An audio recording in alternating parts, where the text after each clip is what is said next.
excelsis Deo,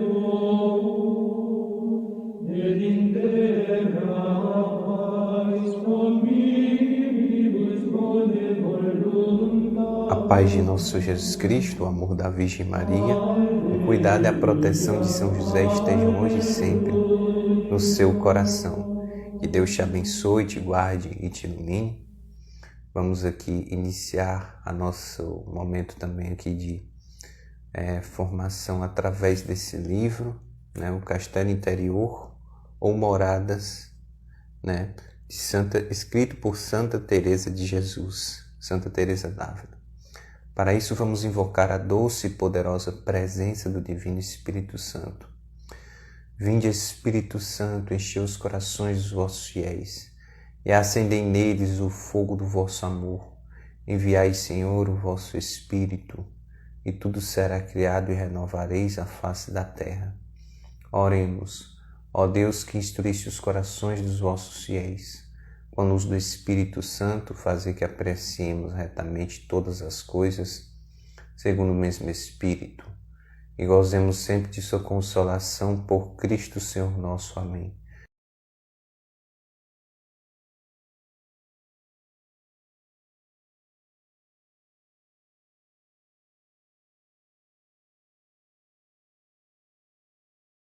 Vamos invocar também o nosso anjo da guarda para que ele venha nos iluminar, que ele tenha irradiado sobre nós nesse momento de graças. Santo anjo do Senhor, meu zeloso guardador, se a ti me confio a piedade divina, sempre me rege, me guarde, me governe, me ilumine. Amém.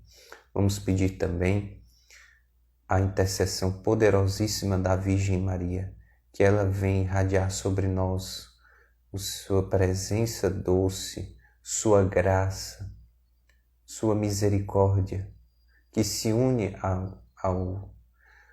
à Santíssima Trindade, mais especificamente ao amor de nosso Senhor Jesus Cristo, e irradia sobre nós toda a graça do alto. Rezemos. Ave Maria, cheia de graça, o Senhor é convosco. Bendita sois vós entre as mulheres. Bendito é o fruto do vosso ventre, Jesus. Santa Maria, Mãe de Deus, rogai por nós, pecadores, agora e na hora de nossa morte. Amém. Que possamos estar inspirados, movidos pelo Espírito Santo e atentos a toda graça que nosso Senhor vem irradiar sobre nós nesse momento. Assim seja. Amém. Estamos e vamos permanecer reunidos e unidos em nome do Pai, do Filho e do Espírito Santo. Amém. Pois bem, vamos dar aqui início, né, já lendo aqui o prólogo, né, do livro, né, que é onde a Santa Teresa d'Ávila ela vai fazer algumas colocações. Entre as ordens que tenho recebido da obediência, poucas se me afiguram tão difíceis como a de escrever agora sobre assuntos de oração. De uma parte, não me parece que o Senhor me dá espírito, nem inspiração para fazê-lo.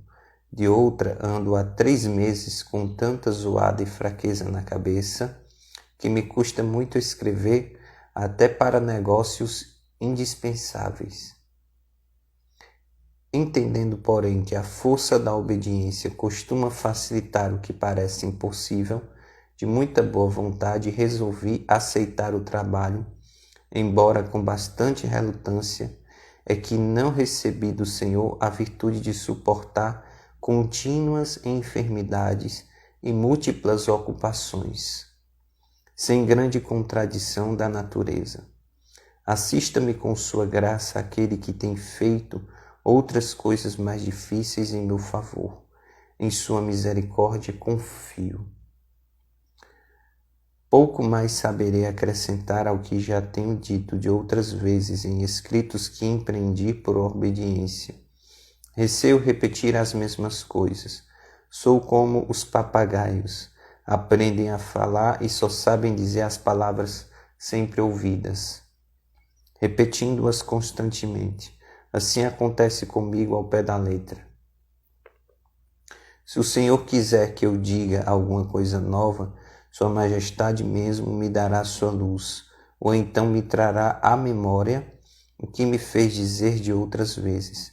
Não me lembro bem, mas gostaria muito de acertar com alguns pontos que diziam estavam bem explicados em outros escritos, os quais talvez se tenham perdido.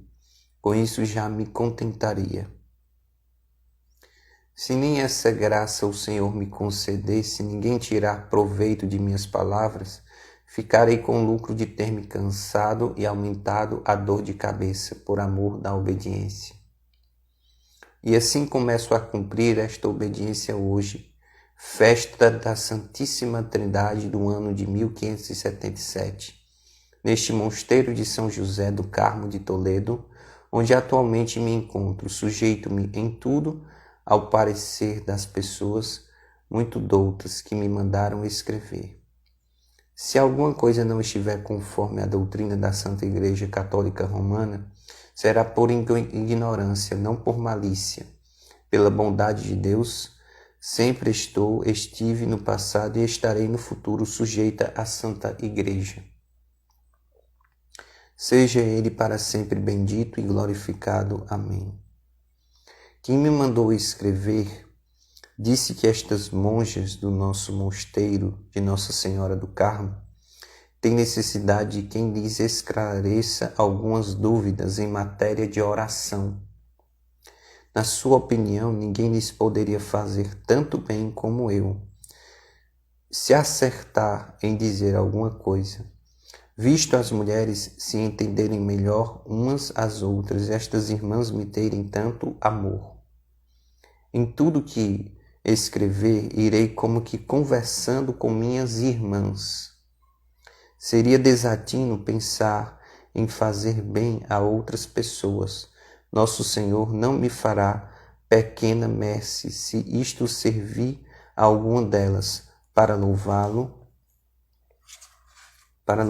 um pouquinho mais. Bem sabe Sua Majestade que não tenho outra ambição. Está muito claro que, se me for dado atinar com algum ponto, todos sabem que não vem de mim. Não há motivo para pensar de outro modo, a não ser que alguma tenha tão pouco entendimento quanto eu habilidade para coisas semelhantes, quando o Senhor, por sua misericórdia, não me torna capaz. É bem interessante vermos aqui já no prólogo, né, onde Santa Teresa d'Ávila ela vai explicar que ela estava aqui tonta com essa dor de cabeça, já fazia-se um bom tempo, né? Questão aqui de mais ou menos uns 3 meses, como ela diz, né?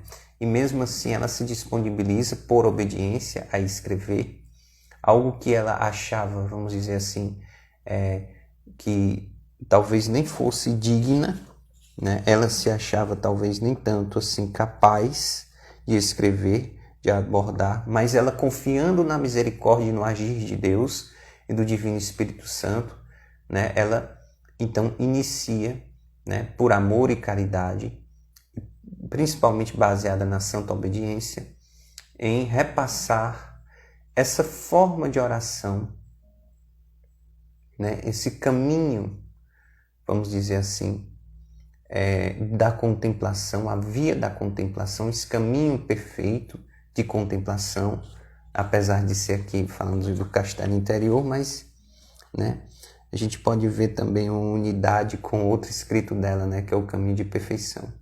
Então a gente pode ver aqui essa via mística, né, via oracional, que ela inicia, que ela vai repassar para as suas irmãs. Aqui também a gente já pode ver alguns termos que nós vamos encontrar, como o termo desatino, né, que ela utiliza aqui de vez em quando nesse livro, né? Ou seja, a gente já pode ver aqui o linguajar, a forma que ela vai se expressar, mas nitidamente também a extrema unidade com a Santa Igreja Católica Romana, né? E a questão aqui já da Santíssima Trindade, né? Como Santa Catarina de Siena, ela diz, né? Tudo que nós devemos iniciar, né, a finalidade E o início de tudo deve ser a Santíssima Trindade, tudo para a glória de Deus Pai, de Deus Filho e de Deus Espírito Santo, né? Então a gente já pode ver essa realidade. Então vai ser sempre assim nesse ritmo. Eu vou ler e vou fazer alguns comentários, né, daquilo que me parece ser mais importante, algumas explicações daquilo que nós vamos abordar aqui. Primeiras moradas. Há nelas 2 capítulos. Vamos lá, né? Capítulo 1. Beleza e dignidade de nossas almas. Uma comparação para dar melhor a entender essa verdade e conhecer as graças que recebemos de Deus. A porta do castelo é a oração. Pedindo hoje a Nosso Senhor que falasse por mim, pois não achava assunto nem sabia por onde começar, a fim de cumprir esta obediência, veio-me à mente o que agora vou explicar. Servirá para tudo o que disser. Consideremos nossa alma como um castelo, feito de um só diamante, ou de limpidíssimo cristal. Neste castelo existem muitos aposentos, assim como no céu há muitas moradas. Se refletirmos bem, irmãs, veremos que a alma do justo é nada menos que um paraíso, onde o Senhor, como ele mesmo diz, acha suas delícias. Que vos parece? Como será o aposento onde se compraz um rei tão poderoso, tão sábio, tão puro, tão rico de todos os bens? Nada posso imaginar comparável à beleza de uma alma e à sua imensa capacidade. Por agudas que sejam as nossas inteligências, não chegam a compreendê-la verdadeiramente, assim como não compreendem a Deus. É Ele próprio quem diz nos ter criado a sua imagem e semelhança. Se é assim, e nisso não há dúvida, não nos cansemos tentando descrever a formosura deste castelo. Entre ele e Deus existe a diferença que vai da criatura ao Criador. Em suma, é coisa criada. Mas basta Sua Majestade afirmar que fez a sua imagem para termos uma longínqua ideia da grande dignidade e beleza da alma. Então, um detalhe aqui que eu vou repassar para vocês, que eu vou ler exatamente como ela escreveu, tratando sempre dessa questão de irmãs, né? Porque ela mesma aqui já diz logo no prólogo, né? Como nós acabamos de ver, que ela vai tratar como se ela estivesse lidando ali com suas irmãs, até consanguíneas, né? No caso, eram as irmãs monjas. No caso aqui, eu também vou chamar de irmãs, porque eu vou estar falando com a alma de vocês. Não que a alma, nós sabemos que a alma acompanha, claro, evidentemente, também o sexo nesse sentido. Mas como o amado é Jesus, e lá na frente nós vamos tratar de almas esposas, então nesse sentido eu já vou chamar aqui também, tal qual a santa escreveu, de irmãs, né?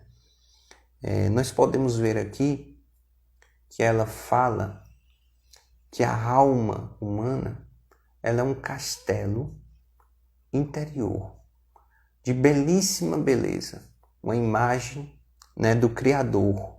Então, nós não temos como compreender essa beleza em sua totalidade, mas nós podemos, vamos dizer assim, contemplar, nós podemos acessar, nós podemos imaginar uma beleza aqui indescritível, né?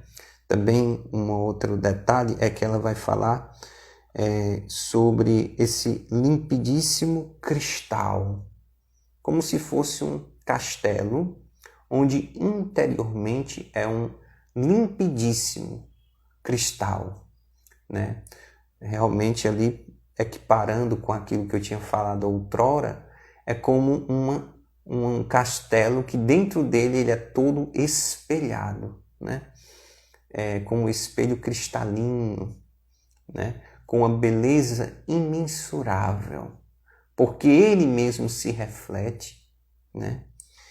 E ele é o aposento do rei. O rei habita nesse castelo, né? A Santíssima Trindade repousa dentro de você, dentro do seu espírito, dentro da sua alma, né?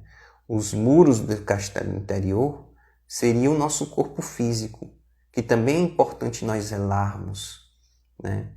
É importante nós também, vamos dizer assim, manter os guardas exteriores atentos, que seriam os sentidos exteriores, né? Mas nós vamos ver lá na frente que também tem os guardas interiores, que são as faculdades da alma. Então, gradativamente nós vamos ver. E novamente eu quero fixar essa importância, beleza e dignidade de nossas almas. Uma comparação para dar melhor a entender essa verdade e conhecer as graças que recebemos de Deus. A porta do castelo é a oração, né? Ou seja, existe uma porta para eu entrar dentro deste castelo. A chave que abre essa porta é a oração, né? O que vai me fazer destrancar a porta do castelo interior e eu entrar é a via da oração. Oração essa que deve ser de contemplação, oração de recolhimento, né? Onde nós devemos nos colocar diante da presença de Deus, nos esvaziando de tudo aquilo que é desnecessário para mergulharmos na presença dele.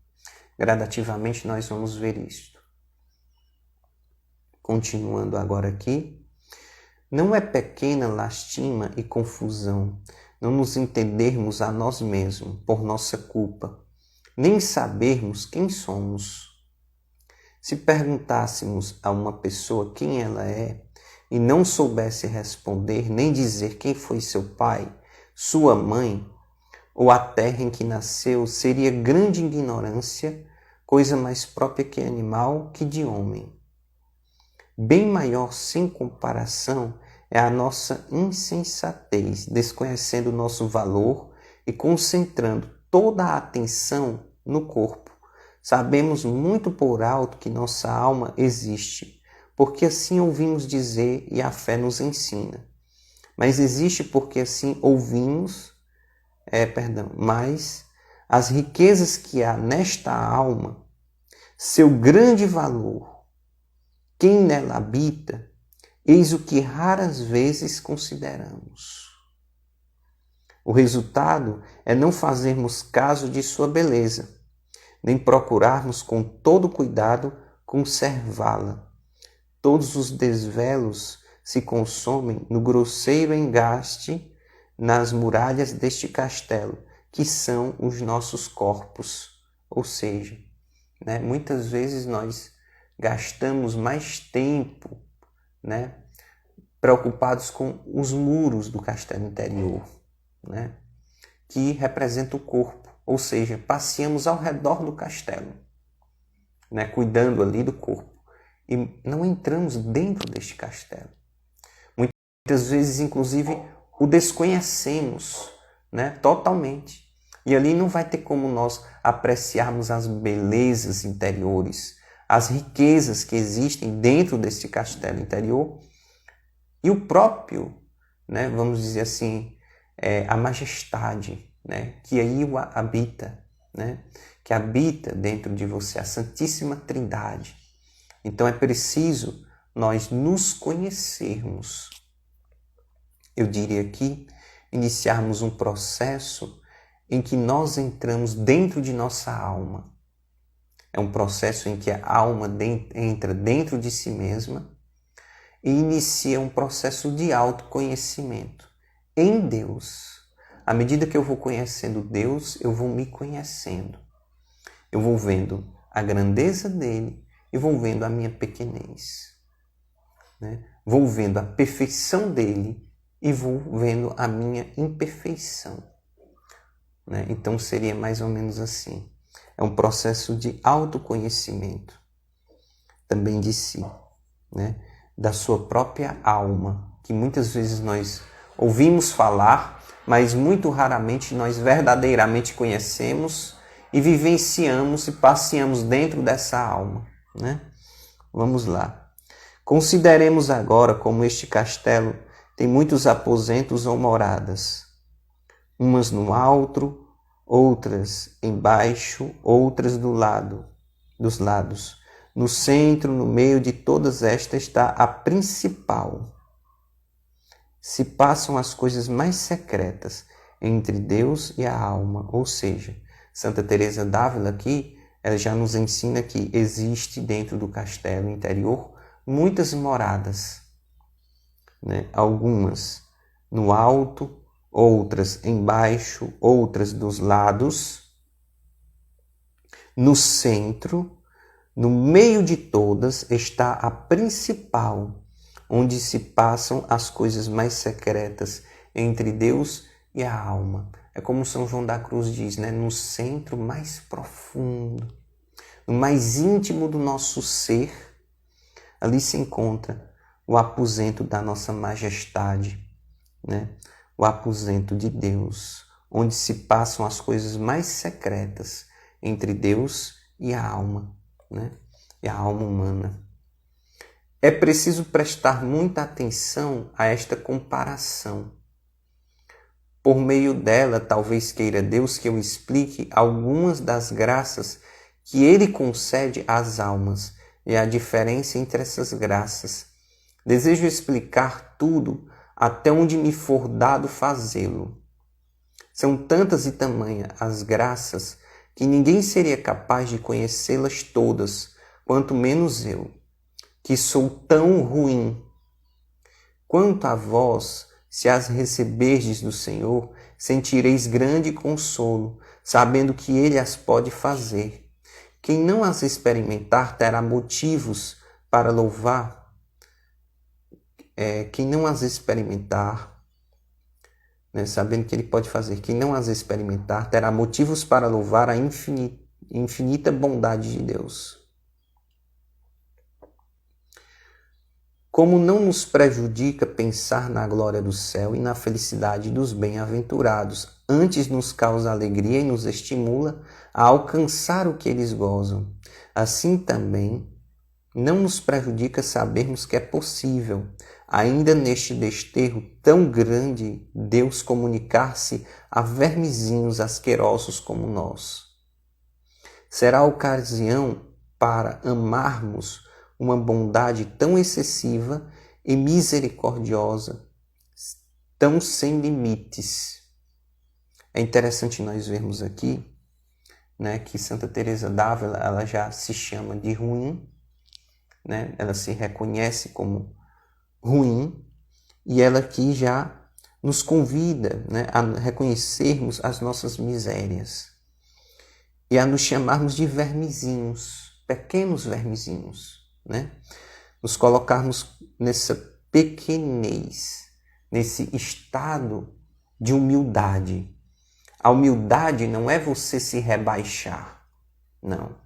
Mas a humildade é você reconhecer exatamente quem você é. Quando Santa Teresa d'Ávila, ela diz aqui que ela é ruim, né? Ela está aqui enfatizando que a bondade de Deus, né, é imensuravelmente grande e que Deus pode se utilizar até mesmo dela ou de qualquer pessoa que se abra à graça de Deus, né? Porque é aquilo que nosso Senhor Jesus Cristo vai dizer, né? Por que me chamais de bom? Só Deus o Pai é bom, né? Somente o Pai é bom, né? Ele vai dizer sobre isso. Pois é justamente isso. Nós vamos entender que se o ser humano é capaz de fazer um bem, se o ser humano é capaz de, dentro da alma dele, carregar algum tesouro belíssimo, não é por merecimento, mas é por pura graça e misericórdia de Deus, agindo naquela alma, né? É belíssimo aqui vermos essa realidade. Eu quero enfatizar aqui Deus comunicar-se a vermezinhos asquerosos como nós. Aqui, Santa Teresa d'Ávila, ela quer enaltecer Deus, a grandeza dele, né? E nós vamos entender isso, que quanto mais nós, vamos dizer assim, reconhecemos as nossas pobrezas, as nossas misérias, as nossas limitações, as nossas fraquezas, mais nós vamos experimentar da grandeza e da misericórdia de Deus em nossas vidas, né? Isso se trata de uma equivalência, né? É como dois abismos, um abismo de pequenez e de limitação, que somos nós, e um abismo enorme e gigantesco, que é Deus. O encontro entre esses dois abismos é a oração. Então vamos lá, vamos dar continuidade, né? Quem se escandalizar de saber que Deus faz grandes graças já neste exílio, tenho por certo que está muito desprovido de humildade e de amor do próximo, a não ser assim como não se alegrara em que Sua Majestade dê a entender suas grandezas, seja a quem for, e faça tais favores a um irmão nosso, né? Isso não impede que o faça também a nós.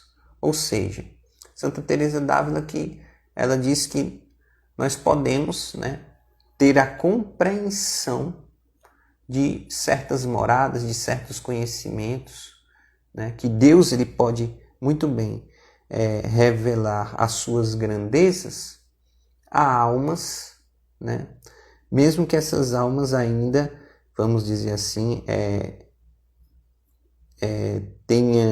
esteja aqui num estado de exílio, vamos dizer assim, né? Num estado bem,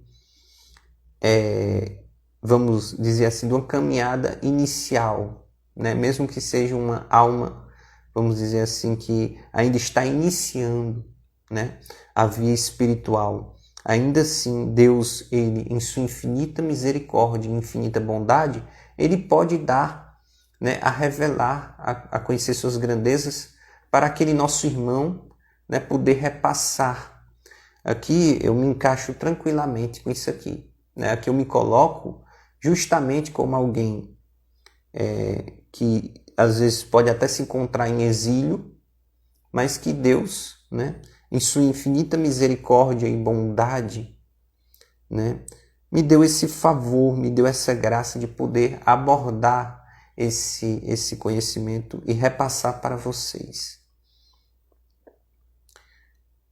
Isso também não impede que o faça também a nós, ou seja, isso também não impede que você também tenha a graça de experimentar, né, o conhecimento, a grandeza de Deus na sua vida, e que você venha, né, após essa experiência com Deus, repassar aquilo que você vivenciou, né, com certa autoridade e propriedade.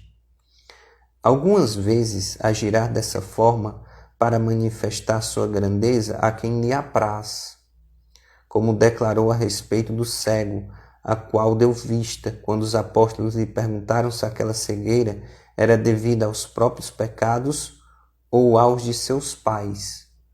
O Senhor faz estes favores a certas almas, não por serem mais santas que outras, mas para dar a conhecer as grandezas divinas, como, por exemplo, a São Paulo e a Madalena, e para que o louvemos em suas criaturas. Pode-se objetar que tais coisas parecem impossíveis, não convindo escandalizar os fracos. Contudo, é menor mal não crerem alguns que privar do proveito espiritual as almas favorecidas por Deus. Estas ficarão consoladas e estimuladas a amar sempre mais aquele que, possuindo tão grande poder e majestade, usa de tanta misericórdia para com elas. Por outro lado, tenho certeza de me dirigir a almas que não estão sujeitas a tal perigo, Sabem e creem que Deus ainda pode dar provas de amor muito maiores. Quem se recusa a crer jamais terá a experiência. Isso posso garantir. O Senhor gosta muito de quem não põe limites às suas obras. Por conseguinte, irmãs, jamais vos aconteça frear a bondade de Deus. Dirijo-me às que não foram levadas por este caminho. Então é importante nós sempre confiarmos na misericórdia de Deus e no agir dele. Esse Deus que se dá em conhecimento, mesmo apesar da nossa pequenez, das nossas misérias e das nossas falhas. Esse Deus que vem ao nosso encontro. Então, retornando aqui, para a glória de Deus, Deus curou aquele cego, de nascença, para que, inclusive, os próprios ali discípulos que andavam com nosso Senhor Jesus Cristo testemunhassem aquela graça. Então, Deus também, ele vai utilizando algumas pessoas para manifestar a graça e a misericórdia dele. Voltando agora ao nosso agradável e maravilhoso castelo, vejamos como se há de fazer para penetrar no seu interior. Parece disparate falar assim, porque se a alma é o castelo, claro está que não entra nele, sendo ambos uma só coisa. Com efeito, à primeira vista, pode ser desatino. É como dizer a alguém que entre numa sala onde já se encontra. Mas ficai sabendo a grande diferença entre os modos de estar no mesmo lugar. Muitas almas andam em torno do castelo, onde as sentinelas montam guarda. Não têm interesse em entrar nele. Não sabem o que existe nessa esplêndida mansão, nem quem mora nela, nem mesmo os salões que contém. Não ouvistes dizer que alguns livros de oração aconselham a alma a entrar dentro de si mesma? É esse o meu pensamento. Aqui eu vou fazer uma equiparação como uma pessoa sentada numa praça, por exemplo, Uma pessoa pode estar sentada ali lendo um livro. Ela está fazendo uma atividade, por exemplo, de ler aquele livro e tudo mais. Aquele livro ali que ela está lendo, vamos botar que seja um livro secular, um livro científico sobre algum raciocínio voltado às coisas da terra, às coisas seculares, às coisas que passam.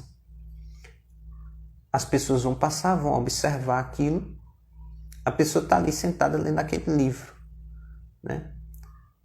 Mas ela está totalmente arrodeando o castelo interior, Por quê? Porque ela está alimentando ali, naquele momento, informações seculares, coisas que passam, A mesma situação, mas agora uma pessoa está lendo o castelo interior. Ou então a pessoa está lendo a Bíblia, Sagradas Escrituras. Essa pessoa, ela está adquirindo informações de ordem espiritual. E ela pode, através dessas informações, acessar a sua alma. Aparentemente, a atividade que ela está fazendo é bem similar à outra, Mas espiritualmente, o propósito em que ela se colocou, o propósito em que ela fez inclusive uma oração antes, existe toda uma realidade, por detrás ali, que interiormente ela está mergulhando dentro de si mesma. Ainda que ela esteja lendo um livro, isso também é oração. Nós vamos ver isso mais lá na frente. É por isso que uma pessoa que geralmente está contemplando, ela é vista como alguém que está sem fazer nada, muitas vezes. Aquela pessoa está ali sentada naquela pracinha, está com o texto na mão, mas não está nem movendo os lábios e nem está movendo o terço, só está segurando o terço. Ou então o texto pode até estar no bolso. Aparentemente a pessoa olha e diz assim, aquele garoto não está fazendo nada. Né? Isso por quê? Porque a pessoa não entende o que é quietude. Existe uma grande diferença entre não fazer nada, estar apenas sentado, ou a pessoa estar silenciando o seu corpo, silenciando a sua mente, silenciando os seus sentidos exteriores. Quem sabe, com a graça de Deus, silenciando os seus sentidos interiores, mergulhado, submerso na presença de Deus.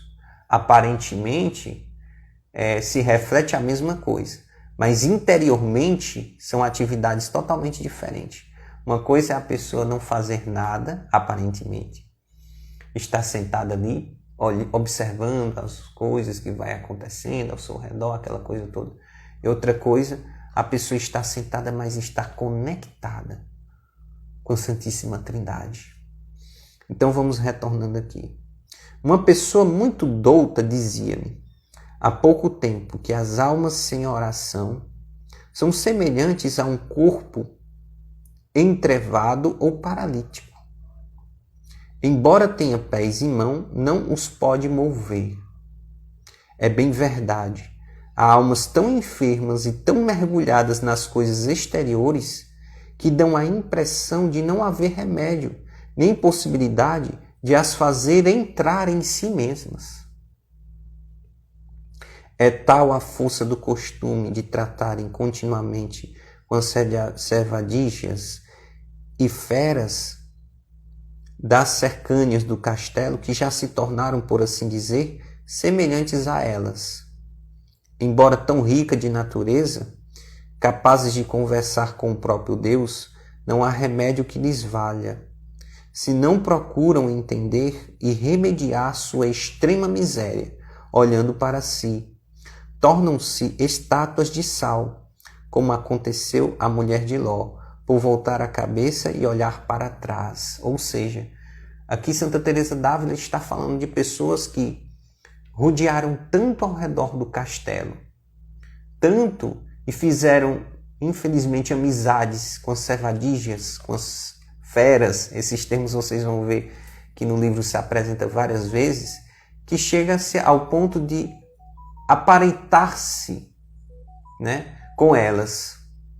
Aqui vale a pena a gente ver também aquele exemplo anterior que eu dei no vídeo anterior de São Pedro, né? O apóstolo Pedro, ele é acordado dentro de uma prisão pelo anjo do Senhor, né? E é quebrado aquelas correntes. Pronto. Tem pessoas que vão sempre estar acordadas ao redor do castelo e nunca vão acordar dentro do castelo. Por que que essas pessoas ficam, vamos dizer assim, paralisadas, né? Porque são pessoas que nunca meditam em Deus e nas coisas do alto, né? E nunca, vamos dizer assim, buscam entender e remediar a sua extrema miséria, né? Então, geralmente aqui nós podemos dar exemplo de pessoas que são ligadas às coisas do mundo e aprisionadas pelas coisas do mundo e pelas coisas exteriores de uma maneira tão grave que ficam impossibilitadas de fazer uma oração, né? Não porque não queiram, não porque não consigam, talvez, porque não dão nem brecha. Aqui eu vou dar aqui um exemplo, né? Particular meu. Uma vez eu conversando com o meu anjo da guarda, eu perguntei para ele a seguinte informação: por que as pessoas, todos os seres humanos, não veem os seus anjos da guarda? Meu anjo da guarda me respondeu uma pergunta, essa pergunta de uma forma muito simples e direta. Porque alguns, eu diria a maioria, meu anjo da guarda disse exatamente assim: porque alguns perderam a capacidade de imaginar um anjo.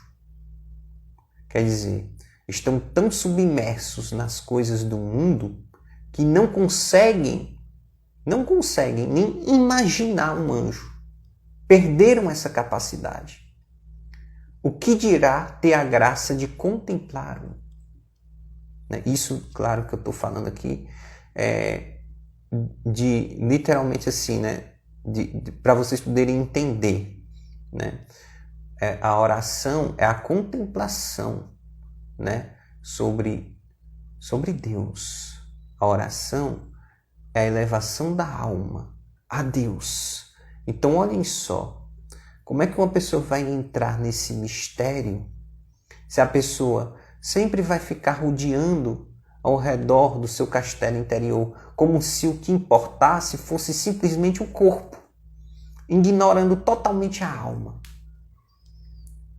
A pessoa até sofre, mas nunca medita nas suas misérias extremas. Por quê? Porque nós vamos ver que quando nós meditamos nas nossas misérias, principalmente aquelas misérias mais terríveis que nós passamos, nos gera um sofrimento. E nesse sofrimento, nós nos recorremos a Deus. Então, as pessoas geralmente, quando ficam paralisadas, como a mulher de Ló, elas ficam sempre fora do castelo interior, impossibilitadas, paralisadas de entrarem no castelo, porque não se movem, não se movimentam nessa direção. Se deixam iludir e enganar pelas servadichas e pelas feras exteriores. Vamos lá, Pelo que entendo, a porta para entrar neste castelo é a oração, a meditação.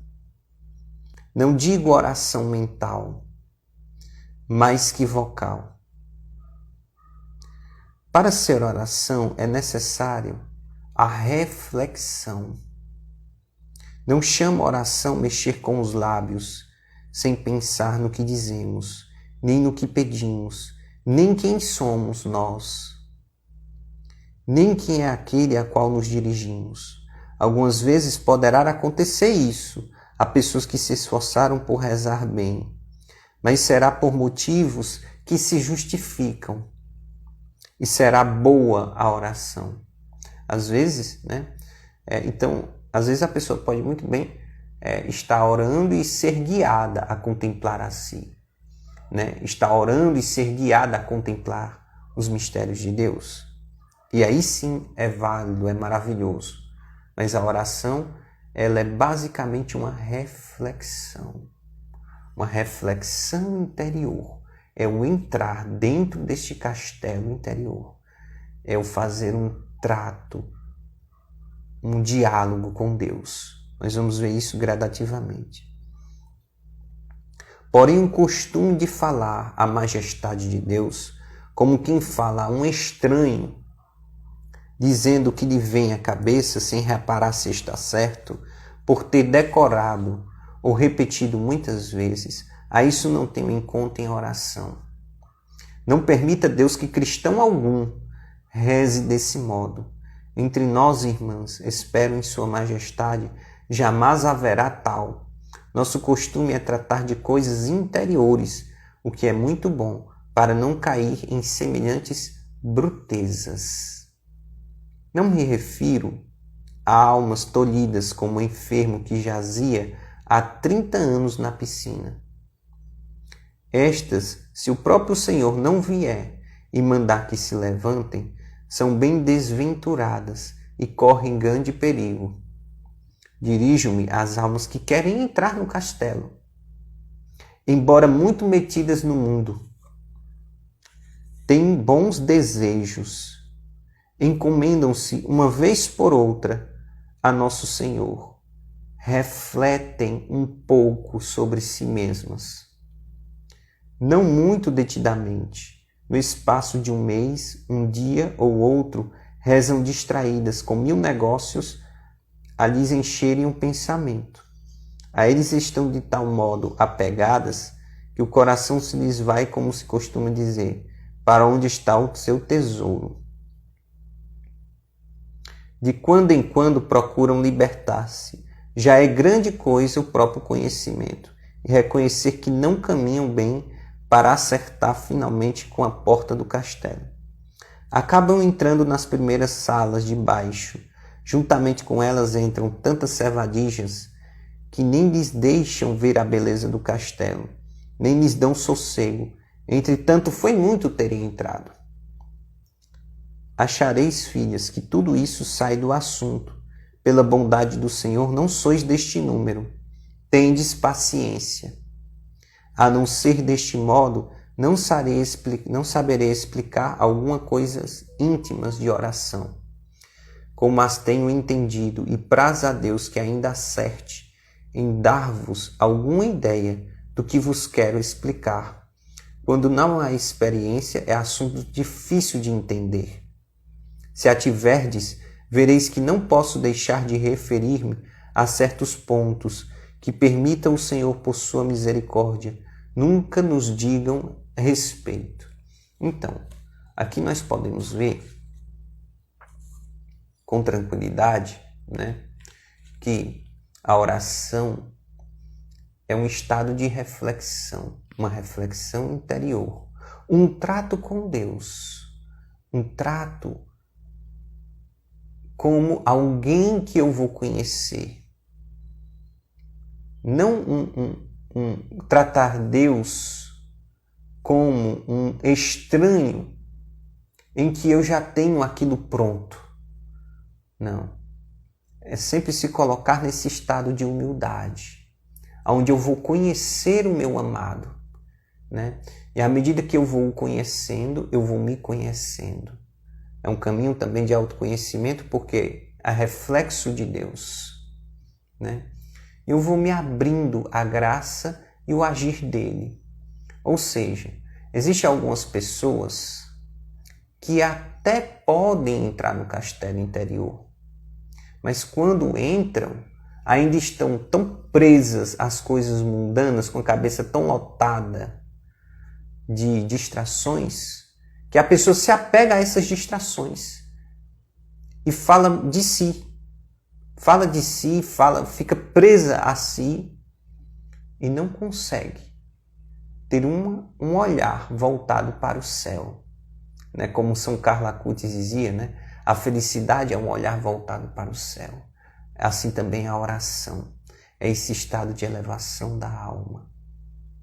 É preciso nós, então, desde aqui, já na primeira morada, já nos colocarmos nesse estado de humildade e de querer, de desejar conhecer o nosso amado, de termos um encontro com ele, para não agirmos de forma como se fôssemos alguém que, eu vou rezar ali a oração e pronto, tô aqui pegando aqui um papelzinho que já vem a oração feita, e eu começo a ler, mas a minha cabeça está em outro lugar, o meu coração também está nesse outro lugar.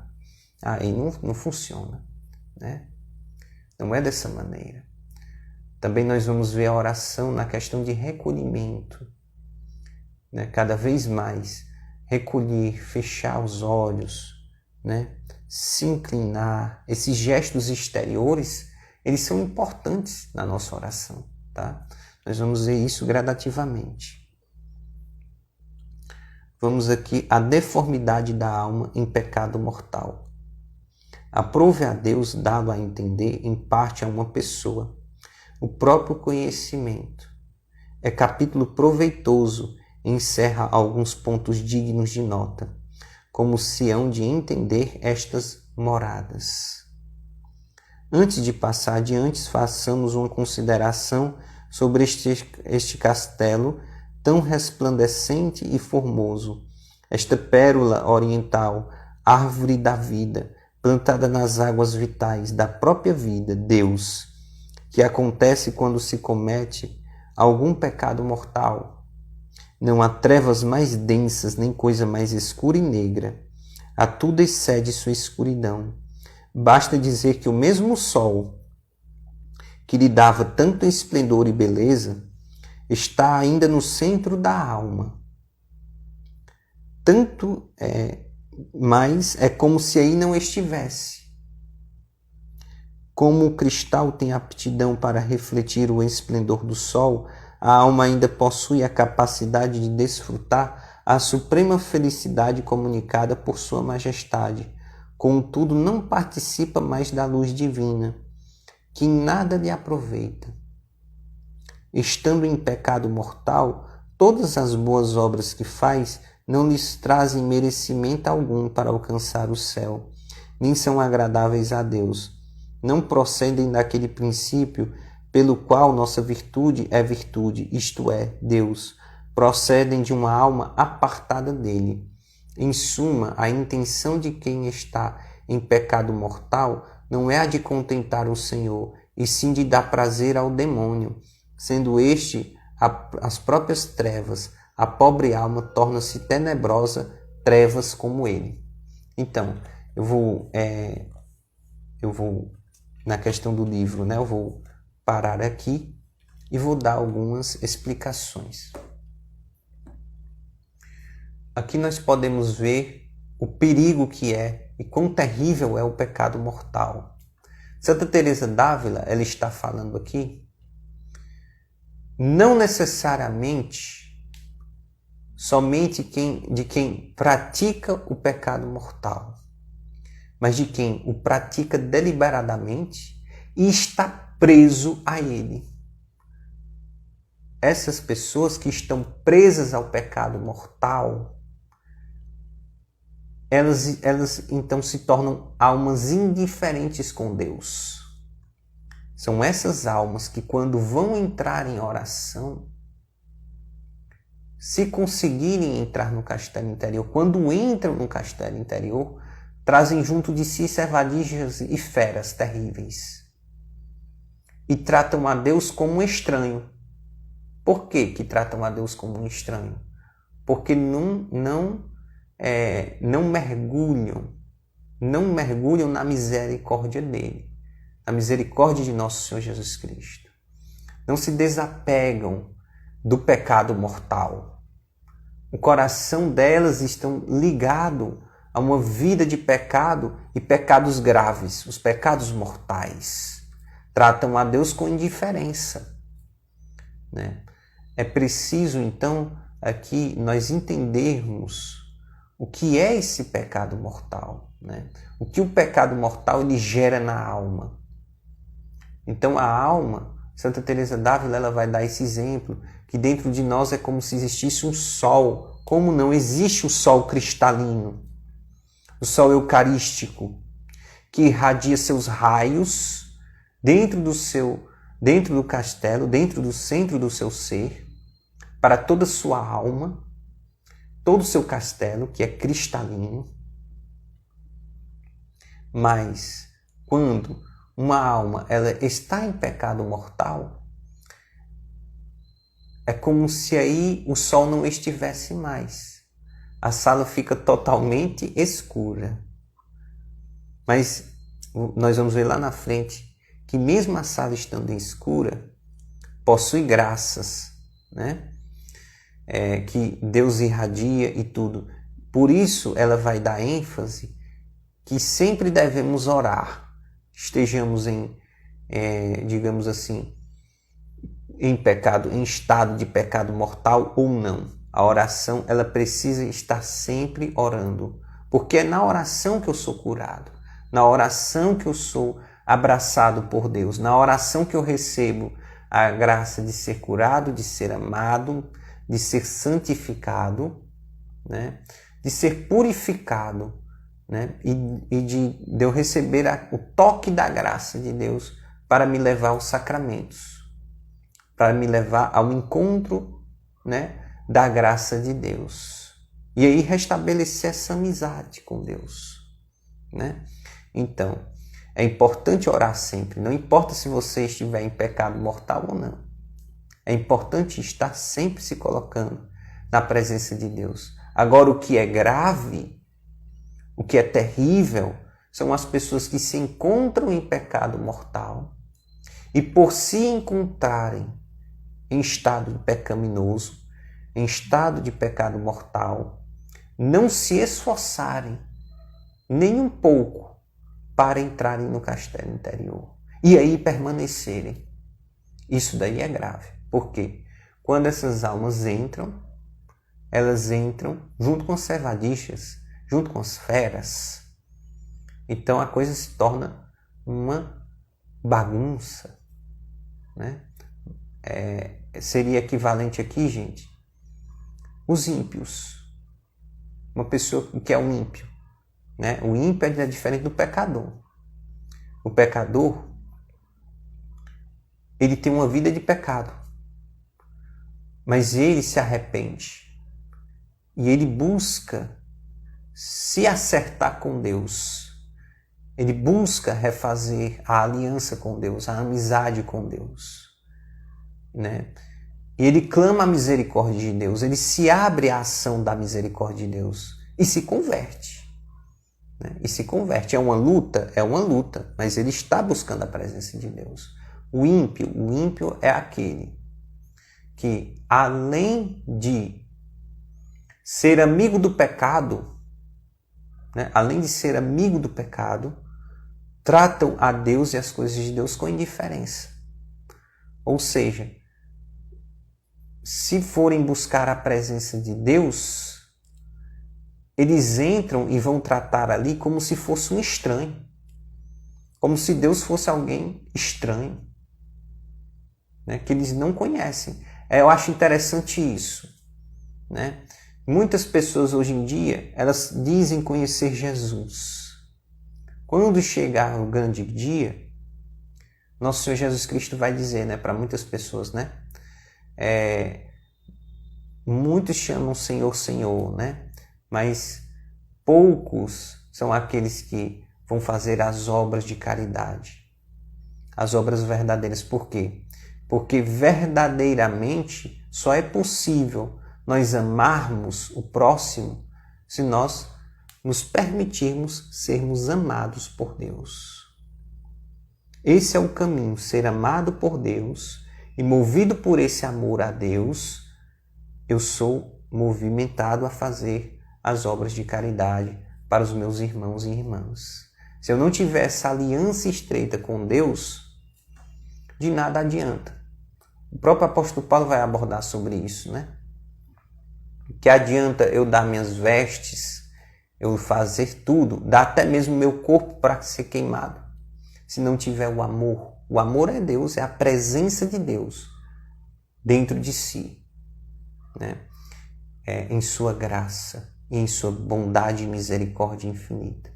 Então, as pessoas que estão, vamos dizer assim, adorando o pecado mortal e o colocam no centro de suas vidas, automaticamente elas retiram a presença de Deus de dentro delas, né? Deus, ele está ali, mas é como se não tivesse, né?